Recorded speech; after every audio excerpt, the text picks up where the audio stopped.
5 বছর আগে পৃথিবীকে থমকে দিয়েছিল এক অদৃশ্য আতঙ্ক করোনা।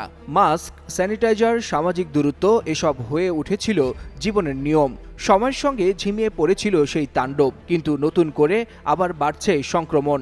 কিছু দেশে আবার শুরু হচ্ছে বিধিনিষেধ। তবে এবার ভিন্ন ভিন্ন নতুন ভ্যারিয়েন্টে আত্মপ্রকাশ ঘটেছে সেই আতঙ্কের। তাই প্রশ্ন, পৃথিবী কি আবারও ফিরছে সেই লকডাউনে?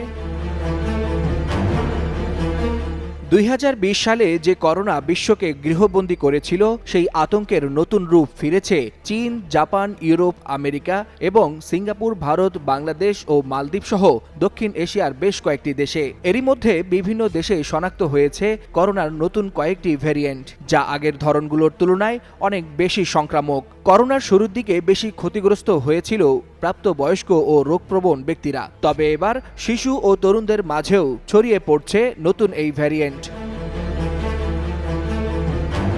বিশ্ব স্বাস্থ্য সংস্থার সর্বশেষ তথ্যে দেখা গেছে, শুধুমাত্র গত সপ্তাহেই পূর্ব এশিয়ায় আক্রান্ত বেড়েছে উল্লেখযোগ্য হারে। চীনে নতুন ভ্যারিয়েন্টের প্রাদুর্ভাব ঠেকাতে নির্দিষ্ট কিছু স্থানে আবারও জারি করা হয়েছে আংশিক লকডাউন। জাপানে নতুন সাব ভ্যারিয়েন্ট KP.3 নিয়ে উদ্বেগ বাড়ছে বিজ্ঞানীদের মধ্যে।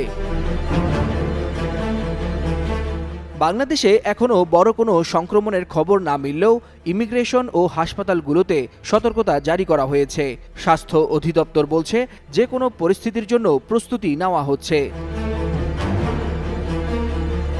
বিশেষজ্ঞরা বলছেন, এটা একটা লুকিয়ে থাকা আগুন, যা যে কোনো সময় ছড়িয়ে পড়তে পারে। আগামী 1-1.5 মাসের মধ্যে পরিস্থিতি অনেকটাই স্পষ্ট হবে। নতুন ভ্যারিয়েন্টগুলো আগের তুলনায় দ্রুত ছড়ালেও মৃত্যুর হার তুলনামূলক কম।